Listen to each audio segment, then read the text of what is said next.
llegar a profundizar el pasado, llegar a un poquito más dentro a lo que son los sentimientos, a la familia que ya no tenemos. Y ella ha logrado hacerlo, por lo tanto me imagino que debe ser feliz por haber escrito este libro, porque todos pienso que de alguna forma dentro nuestro hubiéramos querido escribir nuestro libro de nuestra infancia, ¿no? Y es verdad cuando ella dice que cuando la vida se va plagando de ausencias, dice, demasiado pronto has de esforzarte por no perder los rostros y las voces en la bruma del recuerdo. Hay que concentrarse en rescatar del olvido momentos que pueden estar a punto de perderse. En fin, esto es, yo encuentro que es un libro que testimonia una vida y que encuentro que ella ha sido muy una persona, en primer lugar, sincera, ¿no? Que se ha abierto de una forma muy sincera y se merece, pues, un elogio. Esto es lo que...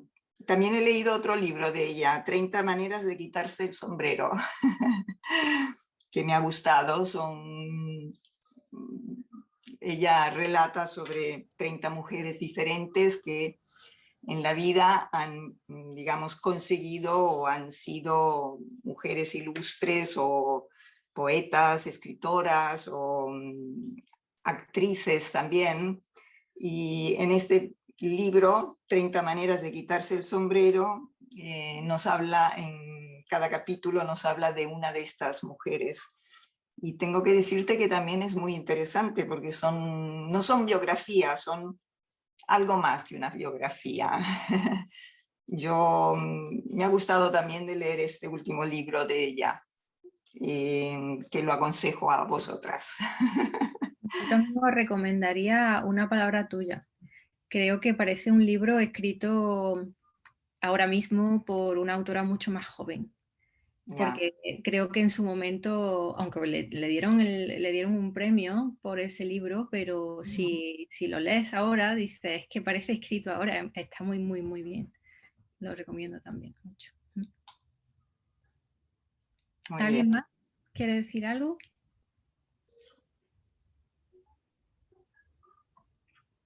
Se ve que no se han conectado las amigas, porque estaban todas que no podían conectarse.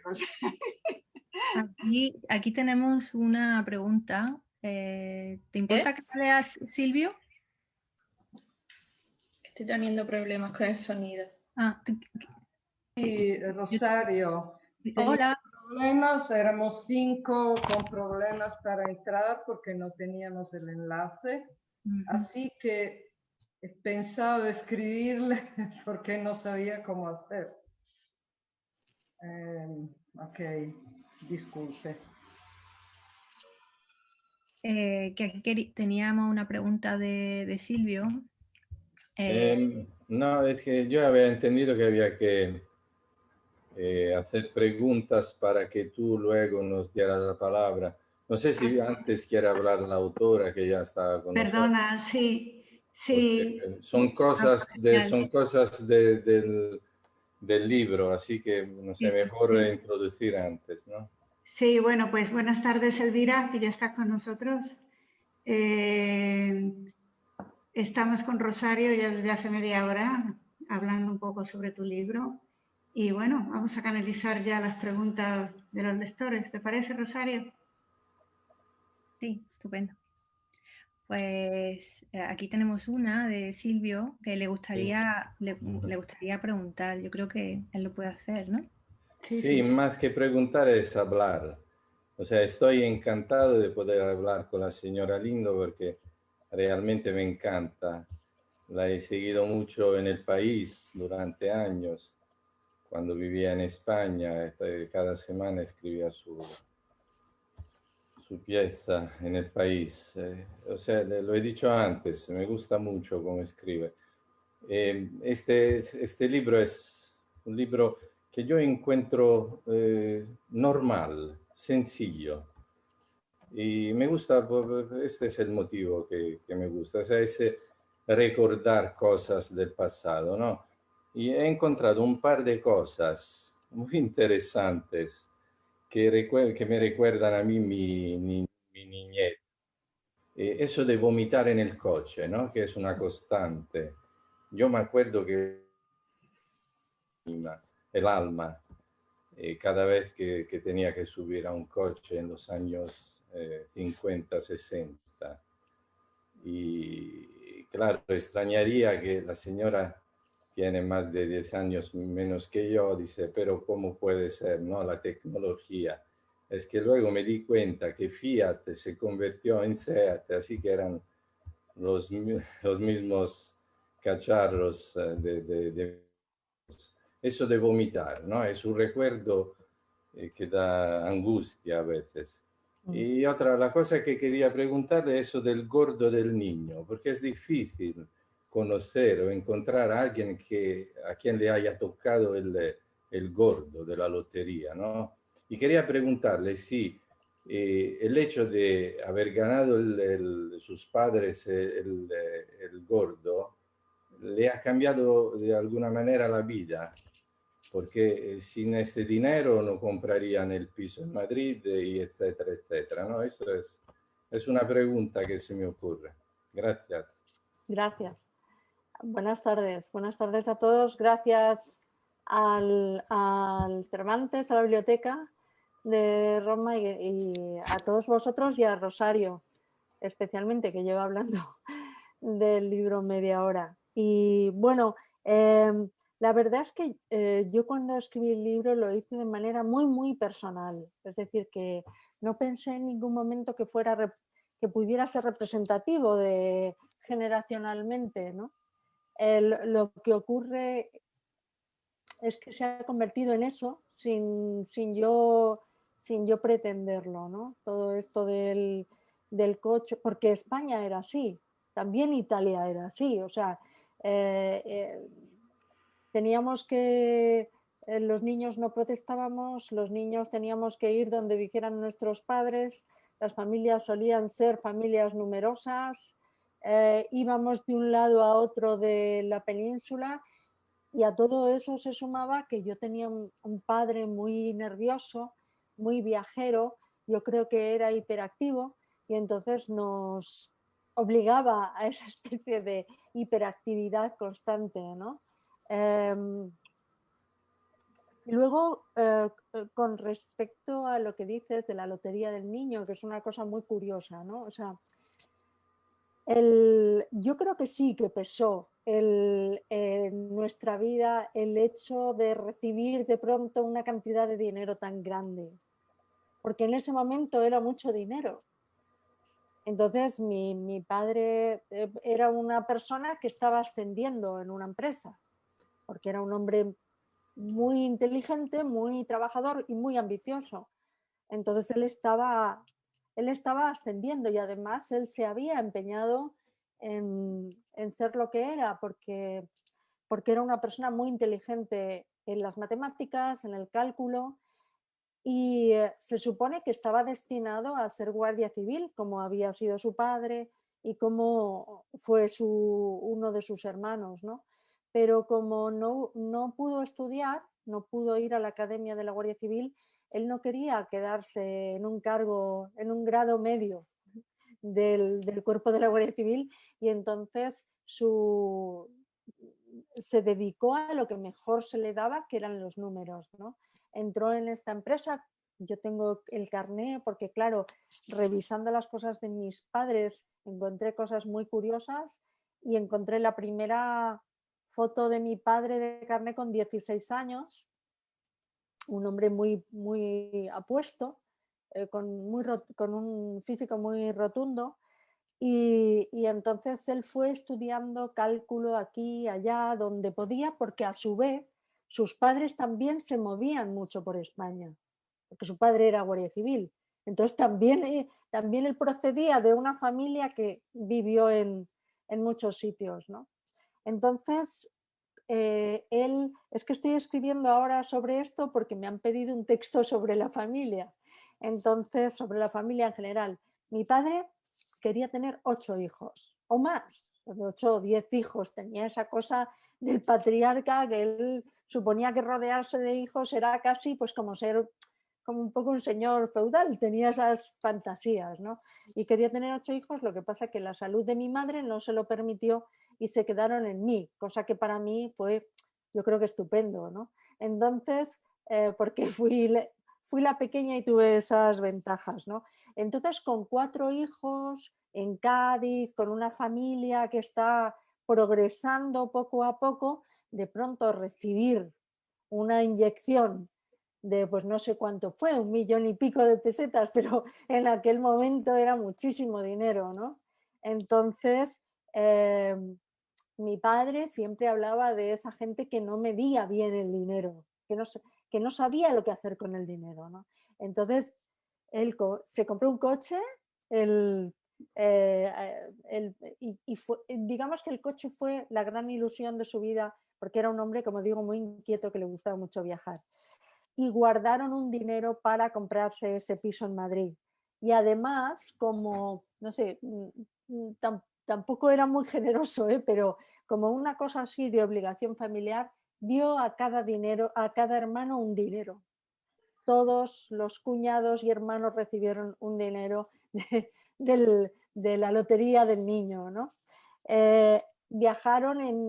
Viajaron al pueblo, viajaron, pues me imagino que para celebrarlo, todas las cosas estaban muy lejos, ¿no? Y bueno, yo creo que sí que les ayudó mucho en el sentido de poder guardar ese dinero para comprar un piso en Madrid. Aunque en el momento en el que mis padres llegaron a Madrid, mi padre había progresado ya bastante en la empresa, tenía dinero para comprárselo, pero supongo que fue una inyección, digamos, de alegría y de dinero que sí. De hecho, yo nací, cuando yo nací no había nadie de mi familia, parece el chiste de Gila, pero no había nadie de mi familia allí en Cádiz, solamente una tía nuestra, que era como nuestra abuela, que acudía cuando nosotros nacíamos, ¿no? Mi padre estaba tan contento de mi nacimiento, tan contento de mi nacimiento y del premio de la lotería, las dos cosas a la vez, que encargó un bautizo con monaguillos vestidos, con órgano y todo esto, pero no había invitados, no había nadie, porque es que no había nadie allí, ¿no? Entonces, pues la madrina fue mi tía y el padrino, pues un compañero suyo de la empresa, que fue, yo ya nunca volví a ver a mi padrino, no tenía ninguna relación con él, ¿no? Pero mi padre hizo que los niños cantaran, que fuera un bautizo por todo lo alto, ¿no? Y bueno, pues me imagino que yo, que siempre fui una persona fantasiosa, toda esa historia de que fui tan bien recibida en el mundo, pues imagino que sí que te influye, porque la historia anterior, que yo la escribí en otro libro, en 30 maneras de quitarse el sombrero, es que mi madre no deseaba tener esa cosa que ahora se dice los niños no deseados, ¿no? Pero desde luego en mi generación era algo menos traumático, porque las madres decían con mucha naturalidad, yo a esta no la quería, y no pasaba nada, o sea, tú asumías que no, en fin, que no habías sido deseada, ¿no? Pero el hecho, yo creo que ganara la lotería ayudó bastante a que yo tuviera un recibimiento en el mundo mucho mejor que si no hubiera sido con el dinero, ¿no? Y bueno, ya digo que no pensaba que estas cosas estuvieran definiendo un país, ¿no?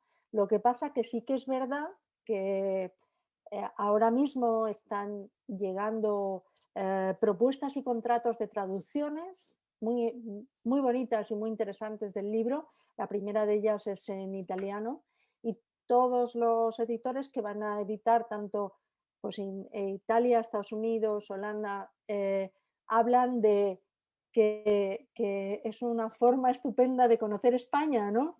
Y eso me choca porque hay veces que en la literatura suceden cosas así, de asuntos muy personales y muy familiares, de pronto se multiplica y se convierte casi en la vida de un país durante cierta época. Hola, Elvira. Qué gusto verte. Sí, sí. Mira qué libro tengo aquí. Lo quiero enseñar porque Rosario acaba de sacar este libro. Yo lo estoy leyendo porque lo leí me encantó, lo leí en, ¿cómo se dice?, en galeradas, pero leer un libro de verdad es muchísimo más agradable. Lo estoy volviendo a leer. Muchas gracias. Yo en realidad quiero que hable la gente que ha venido al taller. Y Laura tenía una pregunta, si está todavía conectada, y si no, pues te lo hago yo por ella. Sí. En realidad era cómo te había... Bueno, Laura está ahí. Laura, ¿quieres hacerla tú, por favor? Sí, decía Elvira, bueno, muchísimas gracias por darnos la oportunidad de hablar contigo directamente. Que me ha encantado el libro, que te sigo desde Manolito Gafotas, que ya hemos oído que nos ha pasado a muchos, que me parece que has hecho una evolución espectacular y que este libro es súper personal. Yo a veces me daba hasta apuro porque me parece que nos metemos en tu vida, en unas intimidades que a veces me siento como un poco voyeur. Y entonces quería preguntarte cómo ha sido para ti psicológicamente, no sé, emocionalmente, el desnudarte de esa manera con las relaciones con tu familia, tu infancia, tu biografía. Pues yo como fui muy a las claras en este libro, no he tenido problemas. Yo tuve problemas con un libro en concreto que fue Lo que me queda por vivir. Porque era un libro en el que yo navegaba entre la realidad y la ficción y como suele pasar, ahora estoy trabajando, por ejemplo, sobre la obra de Carmen Laforet y sabéis todos los problemas que tuvo ella cuando escribió Nada, porque era tan inocente, yo creo que, bueno, y era tan joven que situó a su familia, situó a la familia de Nada del libro en la misma casa y el mismo piso donde vivía su familia en Barcelona y donde ella había pasado también un año estudiando en la universidad. Entonces, son una especie de trucos que cuando uno tiene más experiencia profesional, pues trata de sortear, ¿no? Porque es verdad que tú te alimentas de tu realidad. O sea, a no ser que yo creo que hagas ciencia ficción, estás alimentándote de la materia prima tuya, es lo que escuchas, lo que ves, tu propia vida, etcétera, ¿no? Pero también es verdad que yo creo que no existe el escritor casi que no ha tenido problemas con su familia, con su entorno, por cosas que ha escrito. Ya digo que cuando escribí Lo que me queda por vivir, que era entonces el libro más confesional que yo había escrito y que tenía mucho que ver conmigo, porque era una madre muy joven que trabajaba en la radio, es decir, que había cosas de mi biografía que obviamente se parecían mucho. Yo me alimenté mucho de eso, de una separación que fue para mí muy dolorosa, de la compañía de mi hijo muy pequeño. Un libro que también yo creo que estuvo adelantado a su tiempo, porque ahora hay tantos libros sobre maternidades y todo eso, ¿no? Y entonces, pues, hay dos personas que se tomaron el libro de una manera muy personal y se enfadaron conmigo muchísimo. Vamos, no me lo dijeron, pero yo lo sé, ¿no? Entonces, cuando yo me planteé escribir este libro, que era obviamente un libro sobre mis padres, que yo creo que es literatura porque está construido de una manera peculiar, no estoy escribiendo solo un libro de recuerdos, cada libro tiene una voz que lo cuenta, es decir, que tiene una construcción muy estudiada, ¿no? Pues cuando yo estaba escribiendo el libro, mis hermanos sabían que yo estaba escribiendo este libro. Entonces, yo no quería dejárselo antes de acabarlo porque yo no quería que me dijeran, porque esto no fue así exactamente, porque yo les decía, es mi punto de vista, es mi visión de las cosas, no es ellos son muy buenos lectores, ¿eh? Mi hermana es profesora de literatura, pero yo les decía, esto no es una crónica familiar, esto es mi punto de vista, incluso sobre mis padres, que son también vuestros, pero si queréis que vuestros padres, que nuestros padres aparezcan de otra manera, escribid vosotros un libro, yo lo voy a hacer según los vi y todo eso, ¿no?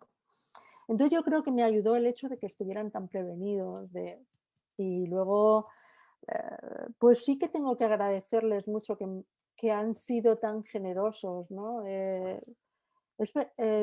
Tú decías que daba un poco de pudor, pero yo no quiero decir, hay muchas cosas que no he contado, que yo pensaba que eran importantes para el libro y que yo me he callado. Y que a lo mejor hay en un futuro donde yo las cuento, pero o sea, no tenía valor suficiente para contarlas, lo cual no quiere decir que el libro efectivamente responde a una verdad. Esa verdad sobre todo es que yo he tratado de ser muy fiel al carácter de mis padres, a cómo eran ellos, ¿no? A cómo era mi padre, a sus vaivenes psicológicos, a su temperamento tan expansivo, pero también muy atormentado en muchas ocasiones, a mi madre, una persona muy débil.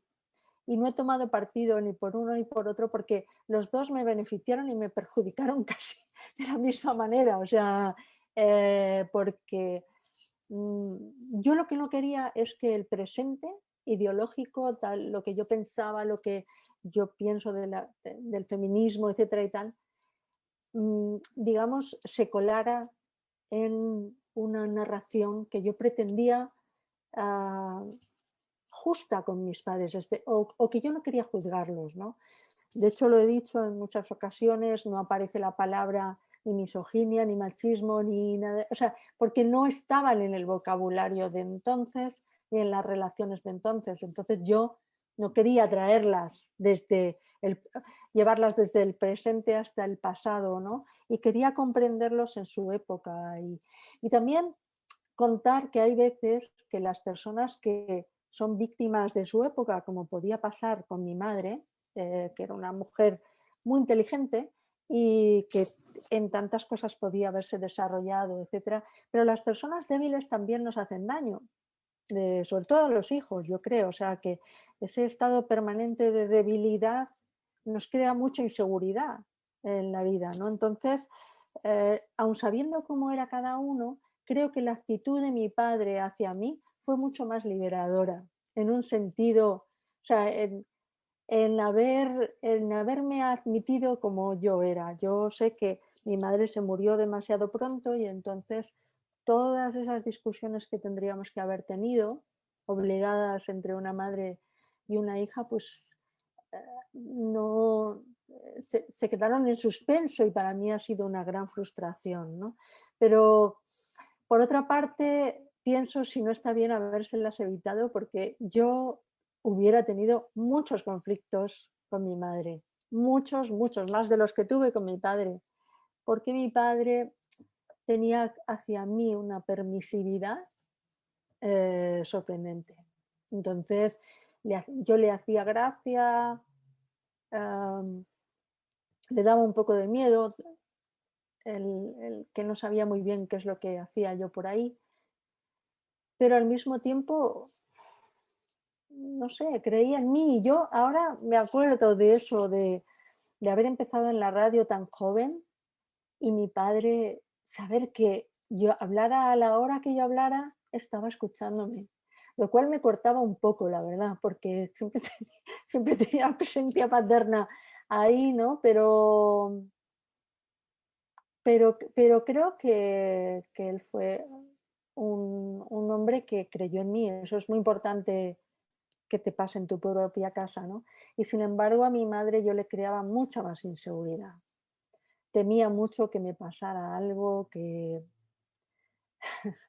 ella tenía hacia mí todos los miedos que se pueden tener, todos los miedos femeninos que se tenían hacia una niña, ¿no? Que se desmadre, que se vaya, en fin, tendría su parte de razón, pero era muy conflictivo eso para mí, ¿no? Porque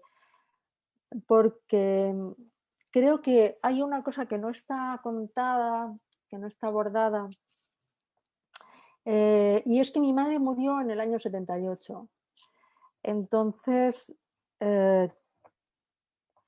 era el momento del nacimiento de las libertades en España. Como cuento en el libro, ella fue a votar y pudo votar unas elecciones, ¿no? Pero también fue la época en la que fue la irrupción de la droga, en los barrios, etcétera y tal, ¿no? Y creo que esa segunda parte no está contada, y es el miedo que pasa esa generación con sus hijos. O sea, lo incontrolables que nos volvimos en cierto sentido, ¿no? Unos porque se drogaban, otros porque la sospecha de la droga siempre estaba ahí, el ejercer tus libertades hasta el extremo, las manifestaciones, el que era un país violento. España, hay que olvidarse que en ese momento era un país muy violento, ¿no? Todo eso generaba mucha inquietud, ¿no? Entonces yo me he quedado ahí como en el momento de la muerte de mi madre, etcétera, ¿no?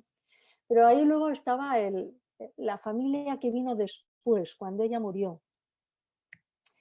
La segunda mujer de mi padre, el, eh, toda la vida extraña diaria que tuvimos después de la muerte de mi madre, de que mi padre se volviera a casar.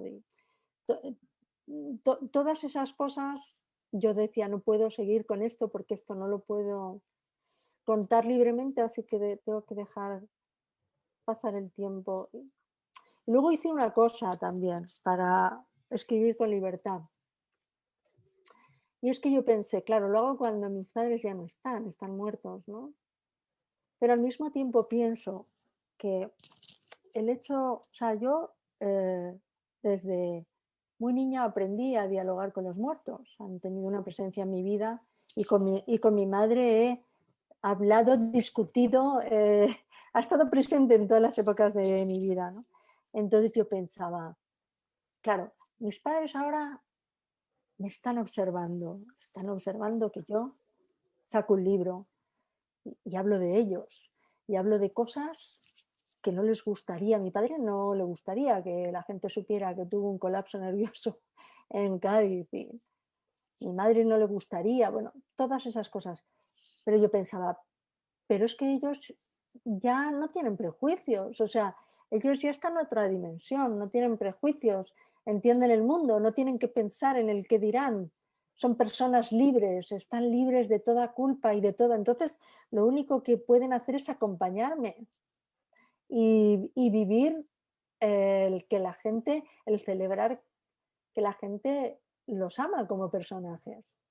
Entonces, cuando yo hice El niño y la bestia en Berlín, de alguna manera me encomendé a ellos. Yo creo que hay que creer en cosas, ¿no? O sea, entonces yo me encomendé a ellos y les dije, ahora es cuando vosotros tenéis que... O sea, yo os he cuidado mucho, que he sido muy buena hija, os he cuidado mucho y me habéis dado muchos quebraderos de cabeza. Ahora me tenéis que acompañar vosotros en este viaje.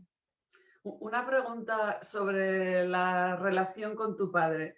O sea, a mí lo he percibido en el libro como que para ti ha tenido mucha más influencia, o por lo menos en el libro le dedicas más, o no sé, yo lo he percibido así, que es sobre todo la relación con tu padre. O sea, ¿le dedicas más parte del libro porque ha sido más importante para ti en tu vida, ha tenido más influencia, o sencillamente porque cronológicamente ha estado más tiempo contigo que tu madre? Bueno, cronológicamente ha estado toda la vida, entonces obviamente es que no, o sea, eso es un dato que no se puede cambiar, ¿no? Entonces esa es la primera razón. Y luego, cuando hay una persona tan avasalladora, pues obviamente es que nosotros nos hemos pasado la vida hablando de mi padre, cuando estaba vivo, cuando estaba, o sea, siempre hablábamos de mi padre, porque fíjate lo que ha dicho papá, fíjate qué barbaridad ha dicho, ha venido, se ha bebido no sé cuántos vinos, le he quitado la botella de whisky, fíjate, luego ha dicho esto, siempre era como una criatura rebelde en todo, o sea, que nosotros teníamos casi a veces una actitud hacia él de como se tiene, no sé, como se tiene hacia los niños malcriados, ¿no? Entonces, fue muy importante, o sea, para mí ha sido una persona, además, tan llena de matices, que eso ha sido una educación para mí. O sea, el educarte en que las personas, hay veces que son evidentemente bondadosas, hay veces que son obviamente malignas, pero hay otras personas que no sé, que te sacan de quicio, que hay veces que son crueles, pero después son tan tremendamente cariñosas que, no sé, no sabes muchas veces cómo juzgarlas. Y yo creo que para entender a los personajes en la literatura, etcétera, tener un padre así, al que no puedes juzgar a la primera, ¿no? Sino que siempre te deja dudando. Pero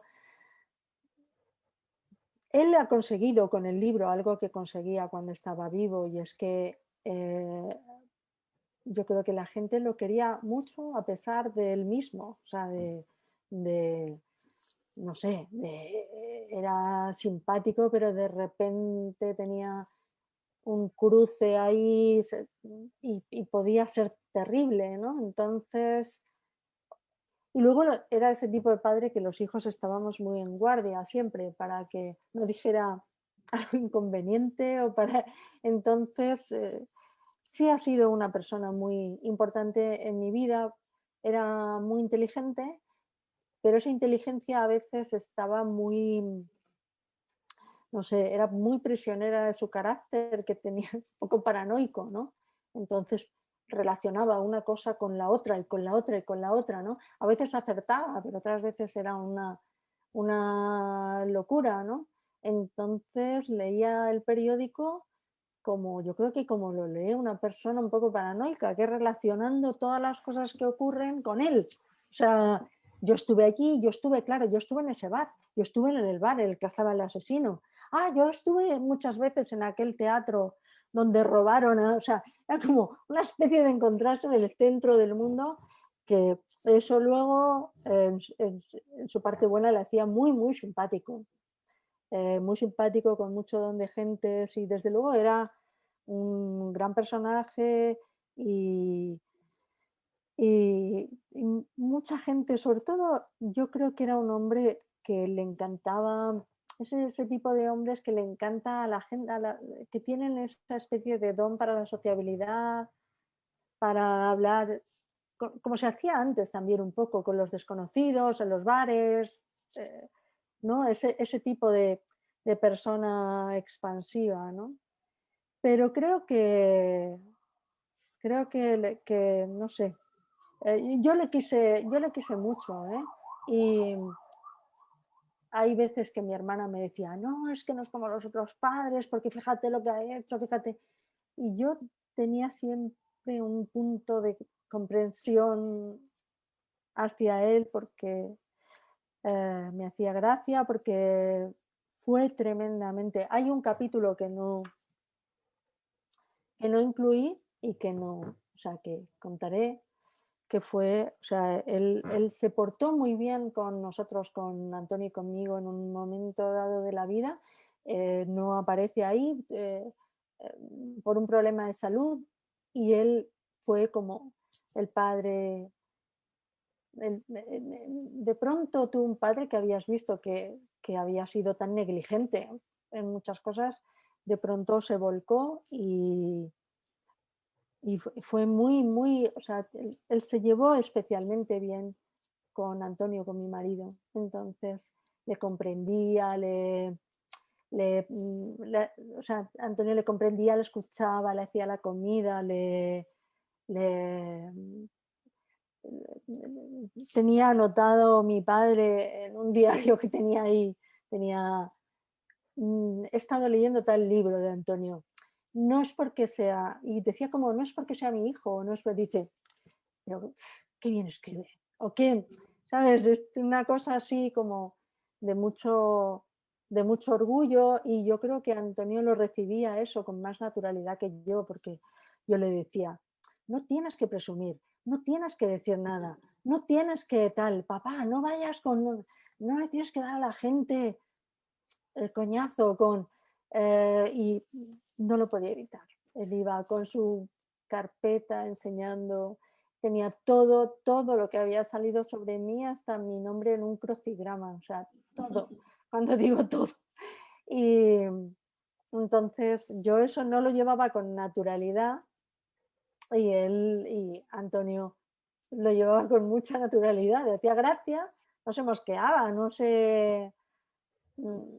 Le hacía mucha gracia, y yo qué sé, le preparaba su comida favorita, y mi padre decía, porque es que muy socarrón, y mi padre decía, mira, a mí me está cocinando un académico de la lengua. Entonces era pues así, o sea, era una persona que a mí me recordaba pues a ese tipo de actores antiguos que había en la comedia española, como tan, ¿no? que salían en las películas de Berlanga. Me recordaba también a los italianos mayores, que esa especie de expresividad, y también a algunos judíos del Upper West Side yo, que hasta en el físico, ¿no? Que me resultaban muy familiares, entre señores elegantes y un poco extravagantes. Y entonces, claro, se comió el libro, como se comió todo, como se comía nuestras conversaciones, el espacio, todo, pues se ha quedado con el libro prácticamente. Has dicho antes que contigo había sido muy tolerante y permisivo, quizá más que la media de los padres de su generación. ¿Era con los 4 hijos así o era algo especial contigo? ¿Por qué crees que era diferente contigo? Con mi hermana no fue nada tolerante. Pues yo creo que él había tenido que ser una persona tan dura, como eso sí que es muy generacional, tan dura, que yo creo que le tranquilizaba mucho que a mí me veía una persona fuerte, y entonces eso le tranquilizaba. Una chica, o sea, y mi hermana, yo creo que la veía más guapa que yo, y entonces pues decía, pues como que la iban a mirar 100.000, yo luego vio que yo tenía más peligro, pero pues... Quizá por contraposición a tu madre, o sea, tú más fuerte, que tu madre más débil, y mi tu hermana, hermana un poco el mismo patrón, o sea, que tu madre. Mi hermana era como es como el mismo patrón que mi madre, ¿no? Y se vuelven a repetir las cosas, porque a mí esa debilidad me pone también un poco nerviosa, ¿no? Porque a mí me irrita la falta de decisión, la falta de tal, porque yo pienso, a mí me ha costado mucho en la vida este mundo al que me dedico, al que también se dedica Rosario, o sea, exponerte todo el rato, todo esto, tienes que ser muy fuerte. Y hay momentos en los que acusas tu propia debilidad, te dices, ¿por qué me hacen daño? ¿Por qué? O sea, ¿por qué, no? Pero tienes que reponerte y ser fuerte, porque parte de tu trabajo consiste en exponerte, ¿no?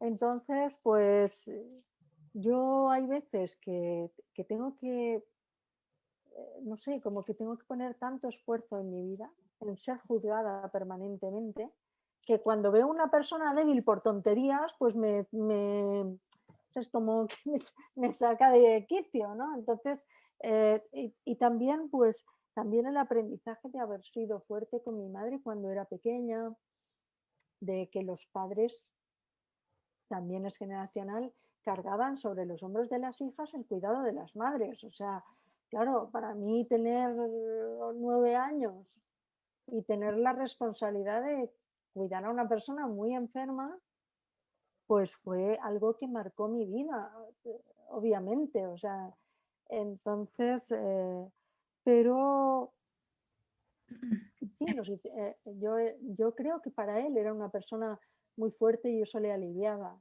lo cual no quiere decir que en ese juicio se equivocara también, porque las personas que somos aparentemente fuertes necesitamos también que los padres nos protejan, ¿no? Pero a él le aliviaba mucho, o sea, el que yo fuera a mi aire, el que no le pidiera consejos. O sea, había una parte de mí que prefería, a lo mejor, pues dices, ignoras porque te quita problemas, ¿no? Y hay un tipo de persona muy autoritaria que al mismo tiempo puedes hacer lo que quieras. Yo creo que había muchos padres entonces así, ¿no? O sea, una especie de autoritarismo que se une también a una cosa de decir, esto de educar es un coñazo, es mejor mandar, ¿no? O sea, pero educar es una cosa como mucho más larga, ¿no? Y entonces yo creo que él era ese tipo de autoritario, ¿no? Que estaba adelante, era arbitrario, era tal, pero según se iba hacíamos lo que nos daba la gana, sin culpa, sin ley y sin culpa. O sea, fue morirse mi madre, mi familia en ese momento se desmoronó, pero yo empecé a hacer cosas que probablemente si ella hubiera vivido me hubiera costado mucho más porque me hubiera sentido mucho más vigilada, ¿no? Vigilada de verdad, de lo que se dan cuenta las madres de las cosas que pasan, ¿no? Y con mi padre pues todo se le escapa. Sí, sí, de acuerdo. Esto es una tontería tan tonta que no sé ni por qué la voy a contar, pero me acuerdo que mi padre, que una persona es bebedor, fumador, comilón, todo lo que sea hedonista y no sé, nos dé alegría en la vida, ¿no? Entonces de vez en cuando se ponía malo, obviamente, le daba como un cólico, una cosa y tal, porque se había pasado comiendo y bebiendo, pues entonces en esos días en los que se ponía malo, pues había que preparar un pescado hervido, ¿no? Que era una especie de tradición, es el día que papá está malo, hay que preparar un hervido, ¿no? Y entonces, pues claro, ya no estaba mi madre para preparar ese hervido, era el primer año que después de que ya hubiera muerto, ¿no? Entonces, me había dicho que fuera a la pescadería y a mí se me había olvidado y claro, se me pasó la hora, la pescadería cerró, no sé qué, y él dijo, pues tiene que ser pescado fresco, porque yo no como pescado congelado y tal.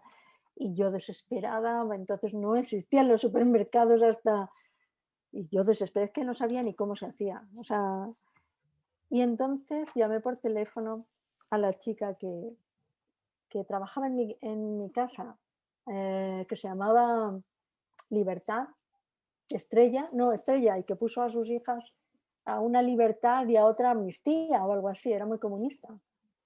Y esa era la chica que limpiaba en mi casa, ¿no? Y entonces a mí me daba muchas lecciones de un montón de cosas, porque era la tía, aparece en el libro también, ¿no? Y entonces me dice, pero tú eres tonta, tú no te das cuenta de que hay que mentir. Tú te tienes que ir a una tienda ahora, coges un pescado congelado y le dices que es pescado fresco. Y él no se va a dar cuenta y no sé qué. Total, que hice eso, preparé el pescado y por supuesto mi padre no se dio cuenta, decía que se notaba que era... Y una vez que se comió aquel plato que supongo que sería malísimo que había preparado yo, entonces pasó a comerse lo que había de comida para nosotros, ¿no? Porque siempre pasaba a comerse su comida de dieta a comerse la nuestra, ¿no? Pero todo eso, y por eso digo que las personas así como tan abiertamente autoritarias, no sé qué y tal, son personas muy fáciles de engañar. No se fijan en los detalles, no están en los detalles, ¿no? Y en cambio mi madre era mucho más detallista lista, sensible, se daba cuenta de la mentira, se daba cuenta de ese tipo de cosas que para las que también las mujeres estaban mucho más dotadas, ¿no? ¿Y crees que esa debilidad es lo que hace que, porque tu padre se llama Manuel en el libro, un rotundo Manuel, pero tu madre tiene nombres de flores? Tu madre es Amapola o Siempre Viva. Sí, ¿Porque querías mostrar esa fragilidad de tu madre? sí, yo quería mostrar esa fragilidad, que yo además era una cosa que me parecía muy admirable y muy delicada y misteriosa, como de poca duración en su floración, ¿no? De algo que se marchita pronto, ¿no? Y luego a mí también me ha influido mucho en la cultura americana, tanto en la literatura como en la canción y todo esto, cómo expresan a través de la naturaleza los, no sé, los sentimientos o, o la fragilidad del amor. Hay un montón de canciones de nombres de flores, de árboles, de paisajes. Y eso me sorprende, que o sea, es un país que probablemente sea uno de los más contaminantes, pero al mismo tiempo tiene una cultura muy, muy cercana a la naturaleza, ¿no? La gente se sabe los nombres de los pájaros, se sabe los nombres de los árboles, de las flores, de una manera que yo aquí he visto mucho menos en la literatura, ¿no? Y sí, me parece que el hecho de que ella aparezca asociada a flores tiene que ver con esa delicadeza suya tan innata, porque mi madre fue una mujer, como muchas mujeres de su generación, que se cultivaron a sí mismas, o sea, que llegaron a ser buenas lectoras. Mi madre leía, cuando empezó a publicarse El País, todos los días se leía El País, todos los días se leía El País. Y leía muchas novelas, cosa que no leía mi padre, leía muchas novelas. Y luego una cosa, que mi hermana empezó a estudiar literatura y entonces mi madre leía los libros que mi hermana tenía, pues yo qué sé, desde la Celestina, mi madre los iba leyendo. Tenía ahí una conexión con mi hermana muy fuerte, que a mí a veces o sea, yo tenía una conexión más infantil, más física, más cariñosa, pero mi hermana tenía una conexión ahí, no, de las cosas que les gustaban, hablaban de películas, decían a veces, tú eso no lo puedes ver, cosa que a mí me daba muchísima rabia. Me acuerdo que pues sería a lo mejor un año antes de morirse, que se estrenó una película de Buñuel.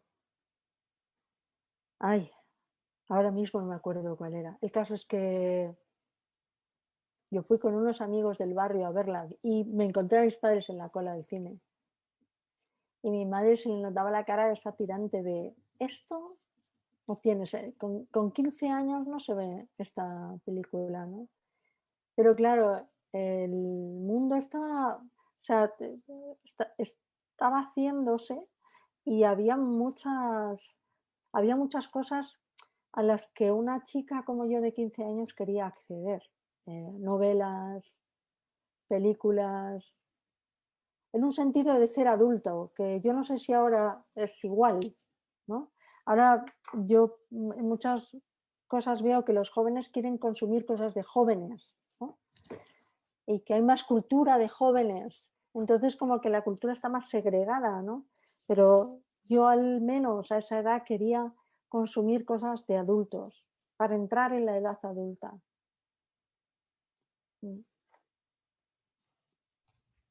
Pues no sé si alguien más tiene una pregunta, porque no hemos pasado de rosca. Sí, sería ese oscuro objeto de deseo la película, probablemente. Sería, pues... Que era una película poco apta para menores, pero que todos la queríamos ver. Sí, sería esa película. Y de todas formas, tuve la suerte de que mi hermana me contaba las películas, que veía, películas que yo no podía entrar, ¿no? Pero no sé, os agradezco la lectura del libro y creo que si todo sale bien, que parece que nada sale bien ahora, pero podría estar en Roma a últimos de mayo. Qué bien. Y desde luego, si estoy en Roma, pues visitaría la biblioteca, ¿no? Sí, Pero, te lo podríamos presentar allí, claro. Claro. Pero ya digo que no sé. No sabes.